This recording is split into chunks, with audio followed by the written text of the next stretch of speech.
சேலம் மாவட்டம் தம்பம்பட்டி செல்வம் நகரைச் சேர்ந்தவர் மஞ்சுளா. இவரது விவசாய நிலத்தை ஒட்டியுள்ள நீரோடை ஆக்கிரமிப்பை அகற்றக் கோரி தாசில்தார் அலுவலகத்தில் புகார் அளித்தார். அதிகாரிகள் நடவடிக்கை எடுக்கவில்லை. தொடர்ந்து சென்னை ஹைகோர்ட்டில் வழக்கு தொடர்ந்தார். ஆக்கிரமிப்புகளை அகற்ற ஹைகோர்ட் உத்தரவிட்டது.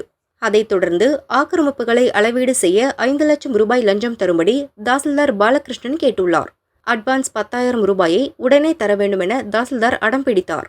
லஞ்சம் தர மனமில்லாத மஞ்சுளா சேலம் லஞ்ச ஒழிப்பு போலீசில் புகார் கூறினார். போலீசார் கொடுத்தனுப்பிய ரசாயனம் தடவிய 10,000 ரூபாயை தாசில்தாரிடம் மஞ்சுளா கொடுத்தார். அப்போது அங்கு மறைந்திருந்த லஞ்ச ஒழிப்பு டிஎஸ்பி சுபாஷினி தலைமையிலான போலீசார் பாலகிருஷ்ணனை கையும் களவுமாக பிடித்து கைது செய்தனர். அவரிடமிருந்து 10,000 ரூபாய் லஞ்ச பணத்தை பறிமுதல் செய்தனர்.